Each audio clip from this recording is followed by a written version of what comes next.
अस्सलाम वालेकुम, welcome to my channel. तो आइए सुनते हैं आज की वीडियो में हकीकत पर मबनी हैरत अंगेज कहानी। मेरा नाम जलालुद्दीन अकबर उर्फ जलाली पापा है। वैसे तो मुझे अमलियात नहीं आते, बस चंद एक वजीफे कर लेता हूँ। चंद तावीज़ जिसमें सिर्फ अल्लाह का नाम लिखा होता है लोगों को देता हूँ। अब ये तो अल्लाह का ख़ास करम है कि वो लोगों की मुश्किलें हल कर देता है मेरे ज़रिए, तो ये बुरा तो ना हुआ ना। खैर, वो एक अंधेरी रात थी। मैं हस्बे मामूल सोने में मसरूफ़ था। मैंने रात 3 बजे का अलार्म लगाया हुआ था क्योंकि रिस्क में इजाफे के लिए मुझे ख़ास वजीफ़ा करना था। उन दिनों हालात बहुत तंग थे। मेरे मुरीद भी मेरी तरह फाकों तक आए हुए थे, इसलिए कोई दुआ तावीज़ के लिए मेरी तरफ इन दिनों नहीं आ रहा था। अगर वो कोई नजराना देता तो कुछ अरसा गुजारा हो जाता, लेकिन खैर मैंने एक वजीफे के बारे में पढ़ा कि अगर वो रात के 3 बजे किया जाए तो अल्लाह रिस्क के दरवाजे खोल देता है। अलार्म की आवाज़ से मैं उठा और गुसल खाने का रुख किया जो बाहर छोटे से सहन में वाक़ था। मैं वज़ू करके निकला तो बाहर दीवार के पास मेरी नज़र चली गई। घर के साथ ही कब्रिस्तान वाक़ था जिसकी तरफ हर रात देखना गोया मेरे सब्र और हिम्मत का इम्तिहान होता था। मैं फितरी तौर पर ही बुज़दिल वाक़ हुआ हूँ और कब्रिस्तान के करीब रहना जैसे खुद को शदीद खौफ में मुब्तला करना था, लेकिन कोई ठिकाना ना होने की वजह से मुझे उसी घर में रहना पड़ा था जो मुझे मेरे एक मानने वाले ने बड़ी चाहत से मुझे रहने को दिया था। उसके ख्याल में मुझे वज़ाइफ करने के लिए ऐसे ही वीराने में घर की ज़रूरत थी, लेकिन उसे मेरे बारे में क्या मालूम था। खैर, जैसे ही मैं वज़ू करके निकला तो मेरी नज़र कब्रिस्तान की तरफ उठ गई। वहाँ खड़े दरख्त जैसे भूत मालूम होने लगे। हवा से लहराते झूलते मेरे दिल में शदीद खौफ भरने लगा। मैं वहाँ से सरपट दौड़ा और कमरे में दाखिल होकर अंदर से कुंडी लगा ली। थोड़ी जान में जान आई तो जाए नमाज बिछाकर तहज्जुद अदा करने के बाद वो मखसूस वजीफ़ा शुरू कर दिया। आधे घंटे बाद जब वो वजीफ़ा ख़त्म हुआ और मैंने आंखें खोल दी, कुछ अजीब सा एहसास होने पर मैंने मुड़कर देखा तो कोई आदमी था जो मेरे पीछे बड़े इन्हमाक से मुझे देखने में मसरूफ़ था। मैं थोड़ा सा डर गया। दरवाज़ा बंद था तो वो अंदर कैसे आया? कौन हो तुम भाई? मेरी जुबान हल्की सी लड़खड़ाई। अरे खुद ही चिल्ला काट के मुझे कैद किया और अब पूछ रहे हो कि मैं कौन हूँ? उसकी आंखों की शरारत मुझे नजर आ रही थी। मैं तुम्हारा मोक्कल हूँ, तुम जो कहोगे मैं वो करूँगा। मैंने सर से पैर तक, हालांकि उसके पैर नजर नहीं आ रहे थे, गौर से देखा। वो इंसानों जैसा लग रहा था, लेकिन जाहिर है वो इंसान नहीं था, वरना अंदर से कुंडी लगे दरवाजे से बिना कोई आवाज़ पैदा किए वो कैसे आता। लेकिन मैंने मोक्कल को काबू करने के लिए कोई वजीफ़ा नहीं किया। मैंने उसको दिल मजबूत करके कहा, भाई ना भी किया हो तभी मैं तो आ गया हूँ, अब तो मैं कहीं जाने वाला नहीं। वो जो भी था पाँव पसार के बैठ गया। अरे कौन हो तुम? मेरे दिल का शक जुबान पर आ गया। देखो भाई, मैं एक जिन हूँ, लेकिन तुम्हें डरने की कोई ज़रूरत नहीं, हम दोस्तों की तरह रहेंगे। बहुत इत्मीनान भरे लहजे में वो बोला। उसके जिन होने का सुनकर मुझे इतना डर नहीं लगा क्योंकि इससे पहले भी एक ज़बरदस्ती का मेहमान जिन मेरे साथ काफ़ी अरसा रह चुका था। अब फिर किसी ज़बरदस्ती मेहमान का सुनकर मेरे 14 तबक रोशन हो गए। मेरे पास अपने लिए कुछ नहीं था तो उसे क्या खिलाता, और जिनों की खुराक तो तौबा तौबा। तुम मेरे पास क्यों आए हो? कहीं और क्यों नहीं गए? तुम्हारे पास शौक से नहीं आया, बस ये घर सामने था तो मैं चला आया। लेकिन तुम क्यों आए हो अपनी दुनिया छोड़कर? बस यार कुछ ना पूछो, वो बनावटी दुखी लहजे में बोला। अच्छा ठीक है, नहीं पूछता। मैं भी जल के बोला, नहीं नहीं पूछो, ज़रूर पूछो। वो जल्दी से बोला, बल्कि मैं खुद ही बता देता हूँ। यार हमारे इलाके में ना काफ़ी गरीब जिन्नात रहते हैं, मेहनत मजदूरी करके गुजारा करने वाले। अब कुछ अरसे से वहाँ महंगाई इतनी ज़्यादा हो गई है कि गुजारा मुश्किल होने लगा है। इसलिए मेरे माँ बाप ने मुझे इंसानी दुनिया में आने का कहा ताकि मैं तो पेट भर के खा सकूं और इस तरह उन्हें भी एक फ़र्द का खाना नहीं बनाना पड़ेगा। मैं हवन्नकों की तरह उसकी तरफ देखने लगा। क्या हुआ? यकीन नहीं आ रहा मेरी बात का? यकीन करो, इंसानी दुनिया की तरह हमारी भी एक दुनिया है, एक ज़िंदगी है, और वहाँ भी जिंदा रहने के लिए मेहनत करनी पड़ती है भाई। कोई गैबी इमदाद तो नहीं मिलती ना हमें, बल्कि करके खाना पड़ता है। दुनिया जहान की मस्कीनियत उसके चेहरे पर तारी थी। مجھے تو وہ ایک نمبر کا جھوٹا انسان مطلب جن لگ رہا تھا۔ ارے کچھ کھانے کو ملے گا کیا؟ پیٹ پہ ہاتھ رکھے وہ لالچی نظروں سے میری طرف دیکھنے لگا۔ میرے پاس اپنے کھانے کے لالے پڑے ہوئے ہیں تو تمہیں کہاں سے دوں؟ اس سے پہلے کہ میری بات مکمل ہوتی وہ رات کے بچے ہوئے کھانے کو ایک ٹرے میں سجائے میرے سامنے حاضر ہوا۔ جھوٹ بول رہے تھے جلالی یار، وہ خاصے بے تکلفانہ انداز میں پاؤں پسارے بیٹھ گیا۔ میں تو گویا جل کے کباب ہو گیا۔ وہ کھانا جو میں نے ناشتے کے لیے سنبھال کے رکھا تھا وہ کھا رہا تھا۔ ایک تو یہ سارے بھوکے ننگے پیٹو جن میرے لیے رہ گئے ہیں۔ میرا بس نہیں چل رہا تھا کہ اس سے وہ کھانے کی ٹرے چھین لوں۔ اب کیا نظر لگاؤ گے؟ میری قہر برساتی نظروں کے جواب میں وہ بولا اور مزے سے کھانا کھانے میں مصروف ہو گیا۔ میں نے جائے نماز سمیٹی اور سونے کے لیے بیڈ پر لیٹ گیا۔ ارادہ تھا کہ کچھ دیر آرام کے بعد فجر کی نماز کے لیے اٹھوں گا، لیکن چلتے کڑتے کب نیند آئی کب صبح ہوئی پتہ ہی نہیں چلا۔ کچن سے آتی برتنوں کی کھٹ پٹ سے میری آنکھ کھلی۔ تھوڑی دیر تو میں کچھ سمجھ ہی نہیں پایا، پھر جیسے ہی رات والا قصہ میرے ذہن میں آیا میں جلدی سے اٹھ کر بیٹھ گیا۔ یقیناً کچن میں میری بچت کا ستیہ ناس کرنے میں وہ جن مصروف ہوگا۔ یہ خیال آتے ہی میں جلدی سے کچن کی طرف بڑھا اور اندر بکھرا کچن دیکھ کر میرے 14 طبق روشن ہو گئے۔ یہ کیا ہو رہا ہے؟ میں تقریباً چیخ کے بولا۔ فرائی پین اس کے ہاتھ سے چھوٹ کر فرش پر گرا اور ناقابل برداشت شور پیدا ہوا۔ یار ڈرا دیا تم نے؟ مجھے دیکھ کر اسے اطمینان ہوا تو وہ فرائی پین اٹھائے جھکا، اور جب وہ جھکا تو اس کی فلیٹ کمر ایک دم فولڈ ہو کر انگلش کے لفظ وی کی شکل میں آ گئی اور اتنی مذائقہ خیز لگی کہ میرے ہونٹوں سے ہنسی کا فوارہ چھوٹ پڑا۔ مجھے یوں ہنستے دیکھ کر وہ اور چوڑا ہو گیا۔ بیٹھو جلدی یار بیٹھو، تو ابھی گرما گرم مزیدار ناشتہ پیش کرتا ہوں تمہیں۔ میرا غصہ ختم ہو گیا، کیونکہ میرا غصہ کرنے سے وہ جانے والا تو تھا نہیں، اس لیے اپنا خون خشک کر کے مجھے کیا ملنا تھا؟ اگر وہ میرے ساتھ رہتا تو مجھے بہت سے فائدے ہو سکتے تھے۔ ایک تو گھر کے کاموں کی ٹینشن ختم ہو جاتی، دوسرا جو مرید آ نہیں رہے تھے ان کو گھیر گھار کے لانے کا کام آتا، مطلب تھوڑا بہت ڈرا کر انہیں یہ احساس دلا کر کہ ان کے گھر میں کسی آسیب کا بسیرا ہے۔ خیر ناشتہ واقعی مزیدار تھا، لیکن 2 دن کے کھانے کے سامان کا اس نے ایک ہی وقت میں ستیہ ناس کر دیا تھا۔ لیکن بیچارہ وہ بھی کیا کرتا، کم کھانا اس کے لیے کافی نہیں تھا۔ اب بتاؤ جلالی یار کیا پریشانی ہے؟ ناشتے کے بعد اس نے پوچھا۔ جواباً میں نے اپنی تنگ دستی کا سارا ماجرا کہہ سنایا۔ یعنی ہم دونوں کا مسئلہ ایک جیسا ہی ہے، چلو مل کے سوچتے ہیں کہ کیا کرنا ہے۔ اور پھر جو مل کے سوچا اس کے نتیجے میں ان کو ایک پریشان حال آدمی جو پہلے کئی دفعہ آ چکا تھا حاضر ہوا۔ میں اس وقت فل جلال میں تھا۔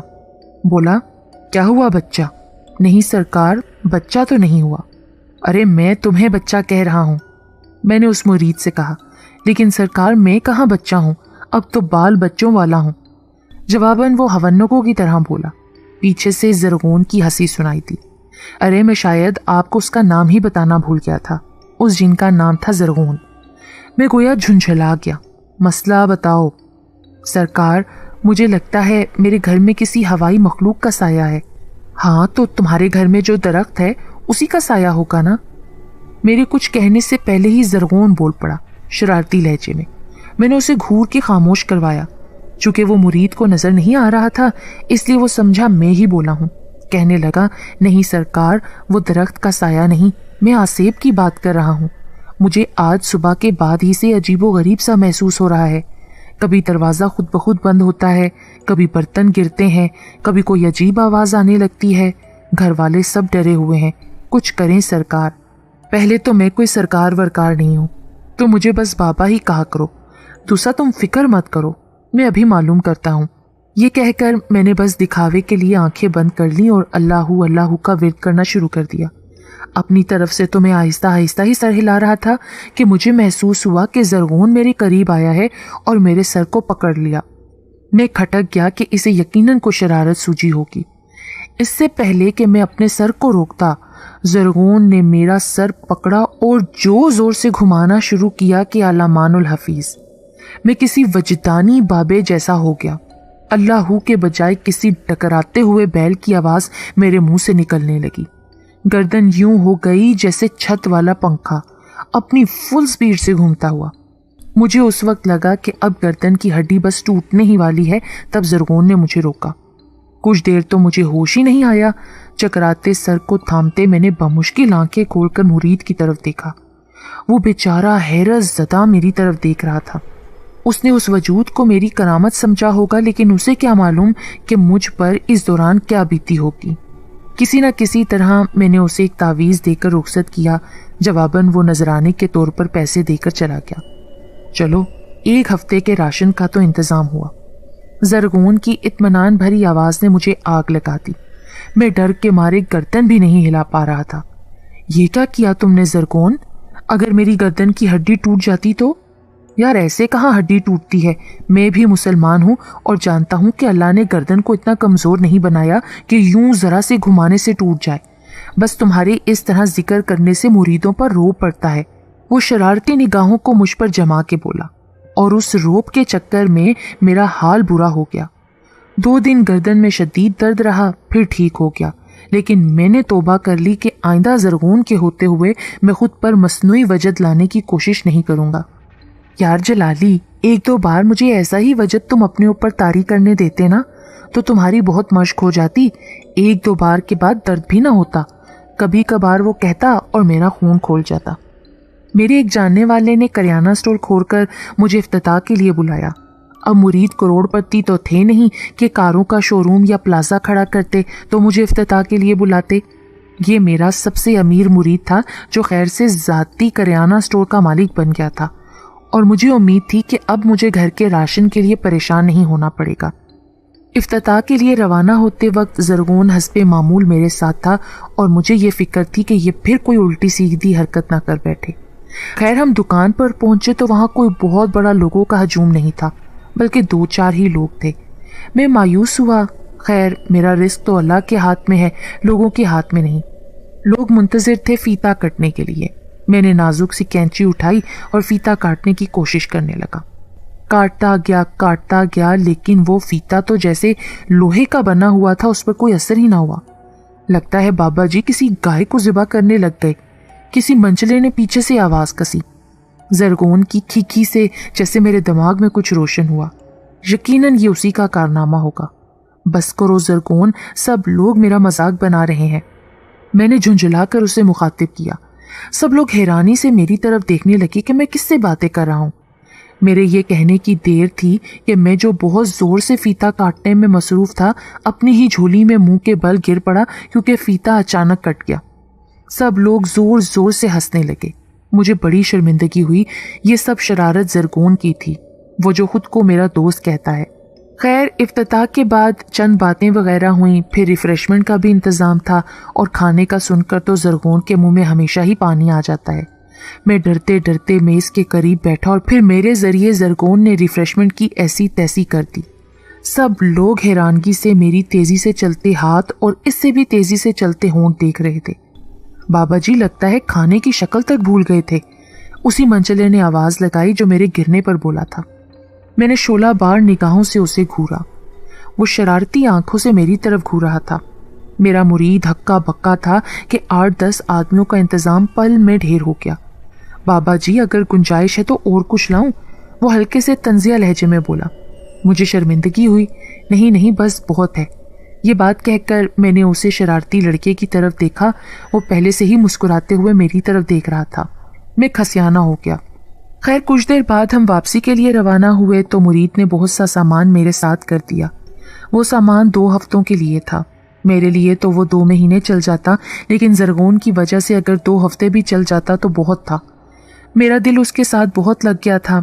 घर के कामों की मुझे कतन कोई टेंशन नहीं थी। खाने और सामान की फिक्र भी ख़त्म हो गई थी, क्योंकि जैसे ही सामान ख़त्म होने लगता, ज़रगोन मेरे किसी न किसी मुरीद के घर जा टपकता और मेरा काम बन जाता। था तो ये गलत काम, लेकिन पेट से मजबूर होकर मुझे ये करना पड़ता था, क्योंकि उससे बहरहाल नुकसान किसी का नहीं था। एक दिन एक छोटी सी किताब लेकर वो मेरे पास आया और बोला, जलाली यार, ये एक वजीफ़ा है, अगर तुमने कर लिया तो समझो नोटों की बारिश हो जाएगी, और मुझे रोज़ रोज़ किसी के घर जाकर उसे डराना नहीं पड़ेगा। दूसरे ही दिन मैंने आधी रात को वजीफ़ा शुरू कर दिया। 2 दिन तो ठीक गुजर गए। तीसरे दिन यानी आखिरी दिन वजीफा खत्म करते ही जूं ही मैंने आंखें खोली, मेरा दिल उछलकर हलक में आ गया। वो जो कोई भी थी बहुत खौफनाक थी। मैं बुत बना उसकी तरफ देख रहा था। वो डरावनी मुस्कुराती आंखों से मेरी तरफ देख रही थी। तुम कौन हो? ज़रगोन, ज़रगोन। मैंने वहशत के आलम में ज़रगोन को आवाज़ें दी। वो भी आ जाएगा, ज़रा हमसे तो 2 घड़ी बात कर लो। वो जो भी थी खासी मुंह फट थी। अरे तुम तो मुझसे डर रहे हो। देखो डरो मत, मैं अपने इलाके में बहुत खूबसूरत मशहूर हूँ और तुम मुझसे डर रहे हो? ये तो मेरे हुस्न की तौहीन हुई ना। वो खासे 2 नंबर लहजे में बोली। अरे तुम हो कौन और मेरे पास क्यों आई हो? मेरे दिल में खतरे की घंटी बजने लगी, कहीं ज़रगोन की तरह ये भी मेरे घर में ना रहने लगे। अरे मैं खुद कहाँ यहाँ आई हूँ, तुमने तो बुलाया है ये वजीफा करके। उसने मेरे हाथ में मौजूद छोटी सी किताब की तरफ इशारा किया। लेकिन ये तो रिस्क में इजाफे की। और जैसे सब कुछ मेरे जहन में रोशन हो गया। ज़रगोन ने यकीनन मेरे साथ कोई मजाक किया था।